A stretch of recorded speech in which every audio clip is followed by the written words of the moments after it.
저는 로마서 9장 15절, 16절 말씀을 가지고 긍휼을 얻고 베푸는 한 해가 되자라는 제목으로 2023년 신년 첫날 첫 번째 주일 한 해를 가늠하는 말씀 전하도록 하겠습니다.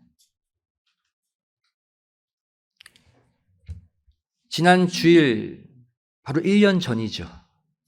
지난 주일에도 말씀드렸듯이 우리는 예전 해와는 다른 축복된 연말 또 축복된 새해를 연이어서 맞이하고 있습니다. 작년 12월 마지막 주일을 하나님은 주님이 탄생하신 성탄 주일로 지키게 하셨어요. 또 새해 2023년 1월 첫날을 다른 요일도 아닌 일요일 주님의 날 첫 주일 예배로 지키게 허락하셨습니다. 이 자체가 하나님이 우리에게 주신 놀라운 축복의 선물임을 믿으시고 기쁨과 감사와 찬송으로 새해를 힘차게 출발하시기를 먼저 주님의 이름으로 간절히 축원드리겠습니다. 신년 첫 번째 주일, 첫 번째 날 설교를 탈무드에 나오는 이야기로 시작하고자 합니다. 어떤 아버지가 자신의 아들에게 야, 이웃집에 가서 낫을 좀 빌려오거라 라고 시켰어요. 풀을 자르는 낫 아시죠? 이 아들이 이웃집에 다녀온 뒤에 하는 말이 이웃 사람이 말하기를 낫을 빌려줄 수 없다고 합니다. 한마디로 거절당하고 왔다고 말을 해요. 속상하죠. 근데 며칠 후 바로 그 이웃, 그 사람이 이번에는 이 집에 와서 낫을 빌려달라고 요청했어요.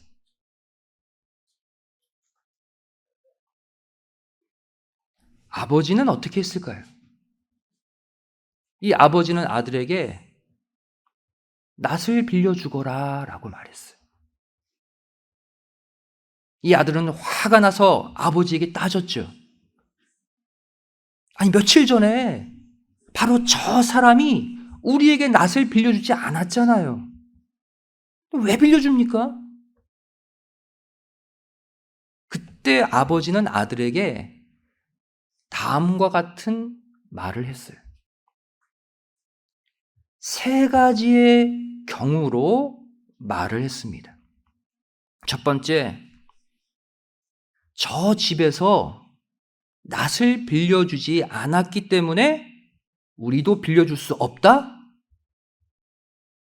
이건 복수다. 또 두 번째, 저 집에서 빌려주지 않았지만 그럼에도 불구하고 내가 빌려준다? 그건 증오다. 마지막 세 번째 경우죠. 내가 이전에 그 사람에게 거절당했다고 하는 거 다 잊어버리고 아무 상관없이 깨끗한 마음으로 그저 그 사람이 낫이 필요하니까 또 우리 집에는 그 낫이 있으니까 빌려주자. 이것이 바로 긍휼이다.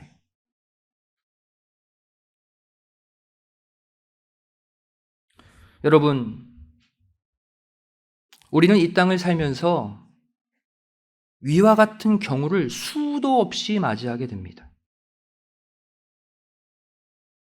이때 여러분은 어떻게 하셨습니까? 곧바로 되갚아주는 복수를 하셨습니까? 아니면 속이 부글부글 끓으면서는 그래도 겉으로는 들어주는 증오심으로 가득 찼습니까? 아니면 과거는 있고 그 사람이 나에게 어떻게 했든지 간에 그저 지금 그 사람이 힘드니까, 그 사람이 부족한 게 나에게 있으니까 도와주는 긍휼을 베푸셨습니까?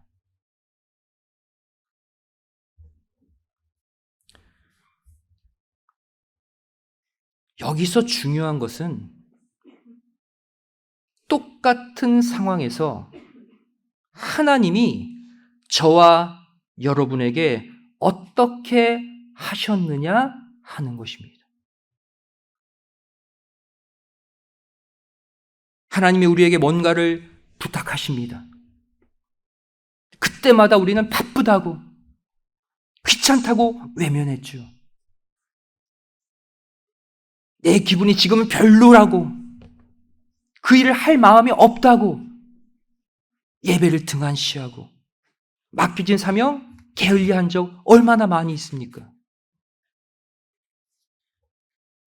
하지만 바로 그 순간 하나님은 우리에게 복수하지 않으셨습니다.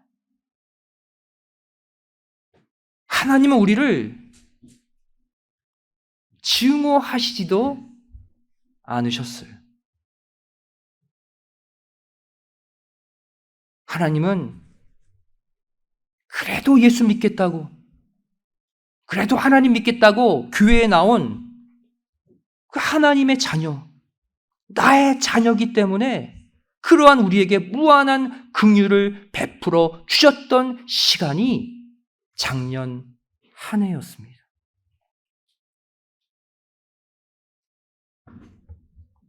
성도 여러분, 이 사랑도 베푸는 위치에 따라 다른 모양으로 드러납니다. 첫 번째로 현재 나의 위치에서 더 높은 곳을 향해 하는 사랑이 있어요. 우리는 이것을 가리켜서 공경, 존경, 경외라고 말을 합니다. 두 번째로 이번에는 친구를 대하듯 수평적으로 대등하게 주고받는 사랑이 있어요. 우리는 이것을 가리켜 우정이다, 인정이다, 사람 사이, 이웃 사이, 성도 사이에 베푸는 사랑이라고 말하죠. 마지막 세 번째 종류의 사랑이 있습니다. 나보다 낮은 위치에 있는 사람을 사랑하는 것. 이것이 바로 오늘 제가 말씀드리고자 하는 긍휼입니다.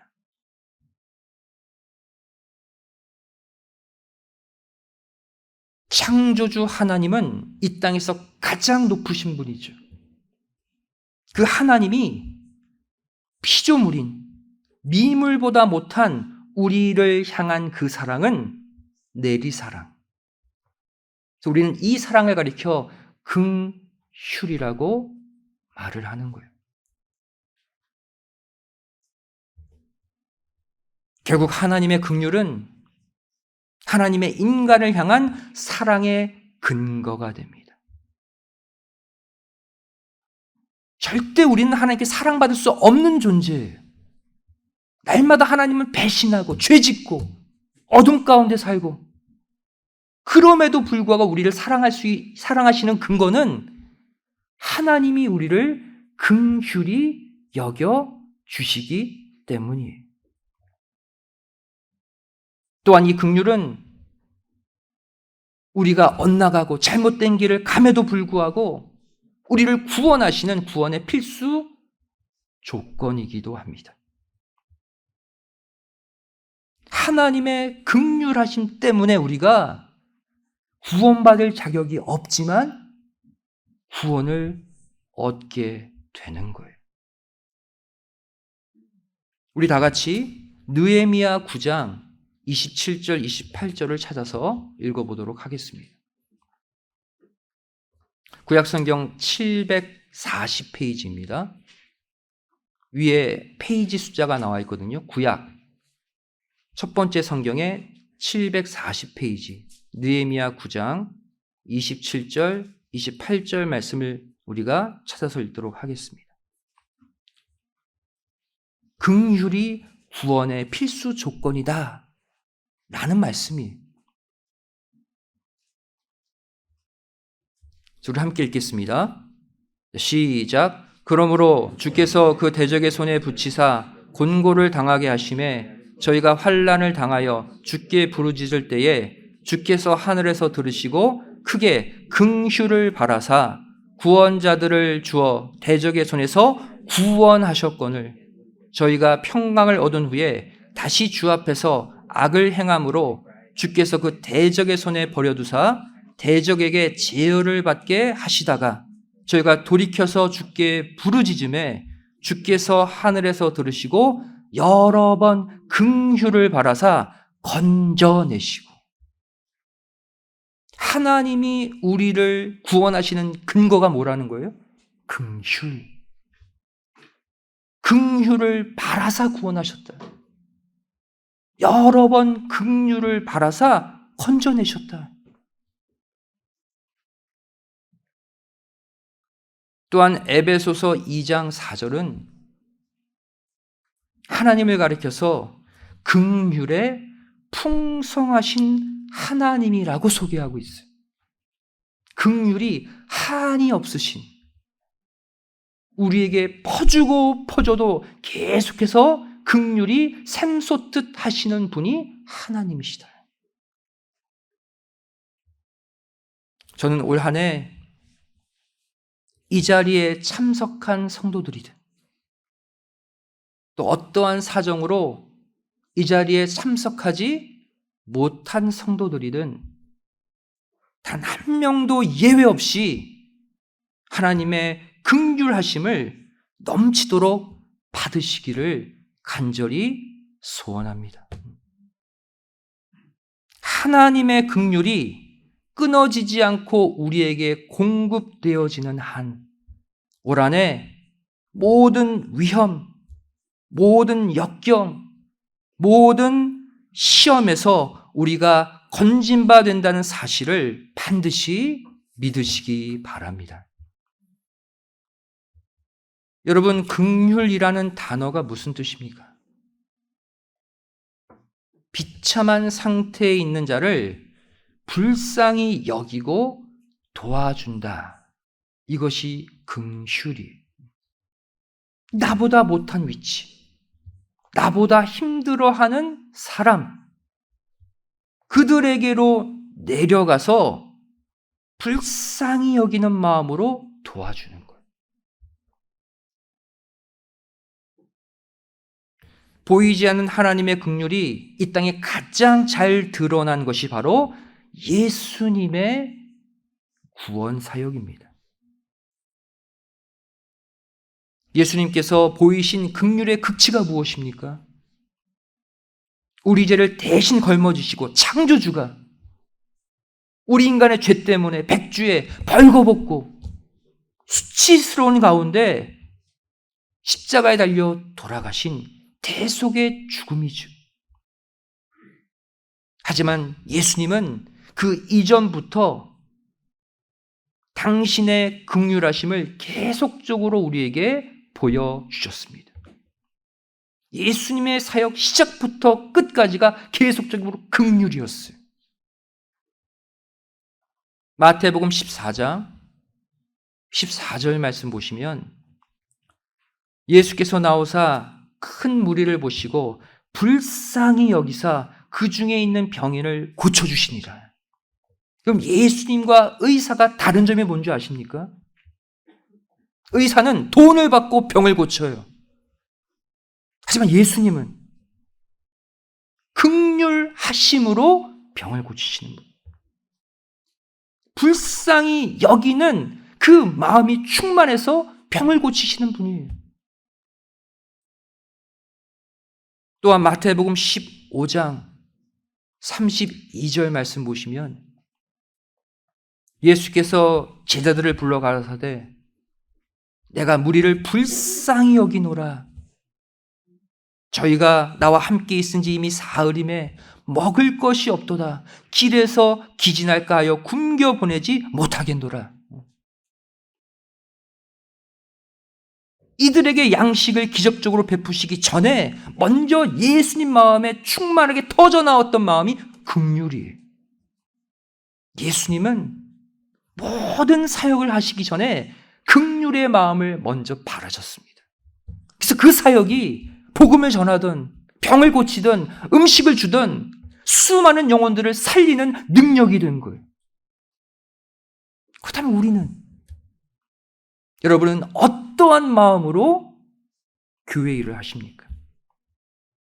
어떠한 마음으로 예배 드리시고 어떠한 마음으로 봉사하시고 어떠한 마음으로 다른 사람들을 챙깁니까? 긍휼의 마음이 아니면 모두 가짜예요.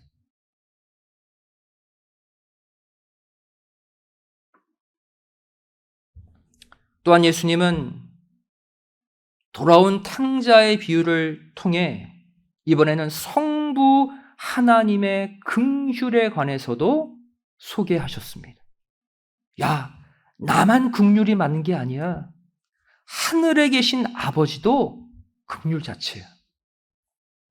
너희들 하나님의 긍휼 때문에 지금 사는 거다. 그 비유가 돌아온 탕자의 비유예요. 이 비유의 내용을 보시면 아버지께로부터 먼저 유산을 챙기죠. 그 유산을 허랑방탕하게 다 소비한 둘째 아들이 나옵니다. 그리고는 알거지가 되어서 다시 돌아오고 있는 둘째 아들을 향한 아버지의 모습 보세요. 화내지 않으셨어요. 회초리 들지 않으셨어요. 그 죄를 정죄하지 않았어요. 누가복음 15장 20절 말씀 보시면 이에 일어나서 아버지께 돌아가니라. 아직도 상거가 먼데 아버지가 저를 보고 치근히 여겨 긍휼이죠. 먼저 무엇이 발동했습니까? 긍휼이에요. 그 달려가 목을 안고 입을 맞추니 마치 해외에 나가서 돈 잘 벌고 돌아온 자수성가한 아들 맞이하듯이 맞이하고 있어요. 자신의 재산 다 가지고 와서 다 소비한 패륜적인 아들이 돌아오는데 기쁨으로 맞이해요. 왜? 긍휼함이 터져나왔기 때문에. 그 둘째 아들이 불쌍히 여겨졌기 때문이에요. 여러분, 이것이 우리의 아버지의 마음이에요. 절대 잊지 마세요. 이어지는 누가복음 15장 21절 말씀 보시면 아들이 가로되 아버지여 내가 하늘과 아버지께 죄를 얻었사오니 지금부터는 아버지의 아들이라 일컬음을 감당치 못하겠나이다. 종으로만 밥 세 끼만 줘도 여기 붙어 살게요 그랬어요. 아버지가 화낼 만도 하죠. 그래, 너 이제 정신 차렸느냐? 너 내 재산 다 가져가서 다 소비하고 알거지되고 돌아와서는 양심은 있네? 그렇게 말하지 않으셨어요. 아들로만 받아줘도, 종으로만 받아줘도 감사한 일인데 이 아버지가 아들에게 어떻게 했습니까? 누가복음 15장 22절, 23절 말씀을 보시면 아버지는 종들에게 이르되 제일 좋은 옷을 내어다가 입히고 손에 가락지를 끼워주고 발에 신발을 신겨줘라. 그리고 살찐 송아지를 끌어다가 잡으라. 우리가 먹고 즐기고 잔치하자. 다 잃고 돌아온 아들에게 최고의 대접을 해줬어요. 왜? 돌아왔기 때문에. 아버지 품속에 안겼기 때문에 그 이유 하나예요.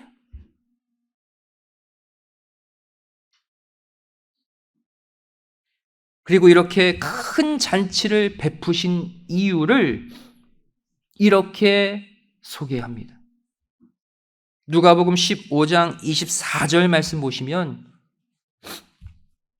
이 내 아들은 죽었다가 다시 살아났으며 내가 잃었다가 다시 얻었노라 하니 저희가 즐거워하더라. 다른 이유는 필요 없다는 거예요.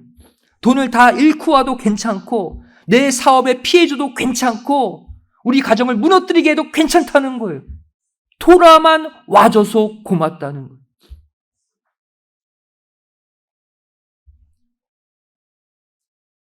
이처럼 아버지께서 긍휼을 베푸시는 목적은 오직 하나입니다. 잃은 것을 다시 얻는 구원이라는 거예요. 그 영혼을 얻을 수만 있다면 내 모든 것을 잃어버리더라도 난 괜찮다는 거예요. 나에게 큰 손해를 줬더라도 돌아오기만 하면 나는 큰 잔치를 베풀겠다는 거예요. 그게 우리의 아버지 하나님이세요. 또한 예수님은 이번엔 산상수훈 가운데 긍휼에 관해 다음과 같이 말씀하셨습니다. 마태복음 5장 7절 말씀을 보시면 긍휼히 여기는 자는 복이 있나니 저희가 긍휼히 여김을 받을 것이며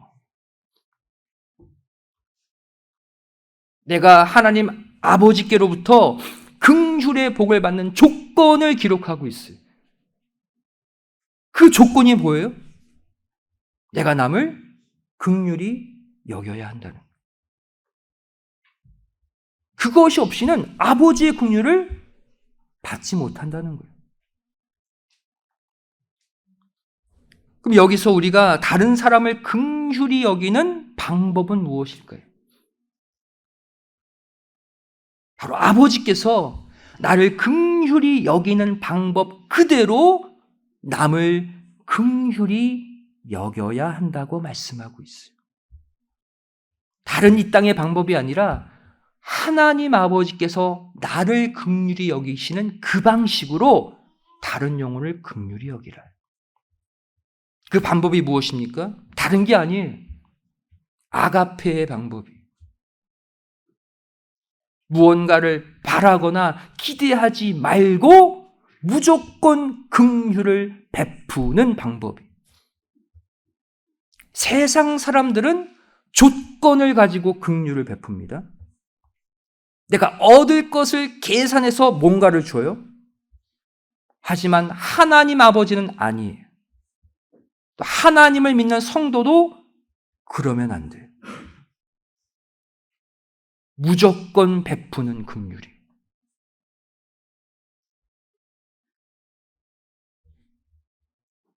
여러분, 무언가를 내가 기대하고 베풀게 되면 반드시 섭섭함이라는 것이 생겨요. 왜? 기대하는 것이 있거든요. 그 섭섭함이 더 심해지면 화가 납니다. 그게 더 심해지면 시험까지 들어요.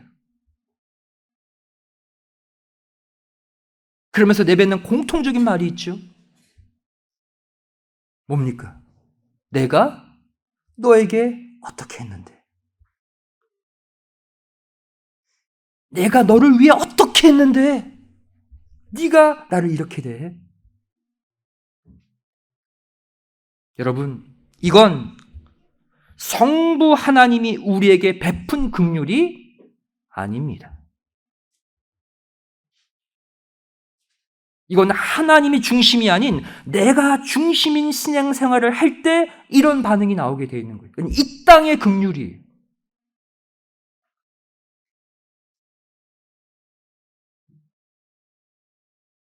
우리가 다른 사람에게 긍휼을 베풀기 전에 반드시 생각해야 될 게 있어요.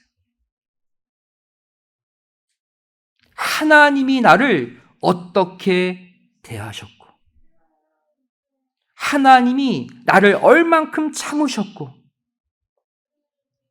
하나님이 나에게 얼만큼 베푸셨는지를 먼저 이해하고 깨달아야 해요. 나를 향한 아버지 하나님의 긍휼이 얼마나 무조건적이었고 얼마나 큰 긍휼이었는지를 깨달아야 돼요. 그러면 설사 내가 다른 사람에게 무언가를 베풀는지 간에 그 사람에게 섭섭한 게 하나도 없습니다.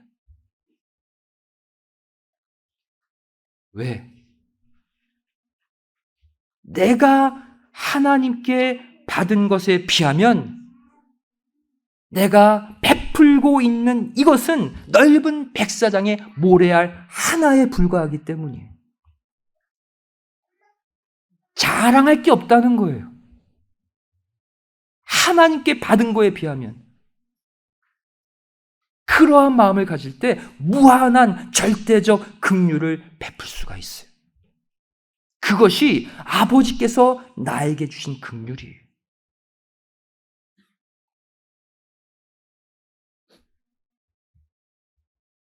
내가 하나님께로부터 받은 이 무궁한 사랑과 긍휼을 잊어버리며 살기 때문에 남에게 받을 것을 나도 모르게 계산하고 기대하다가 그것이 채워지지 않으면 섭섭해하고 어두워지는 거예요.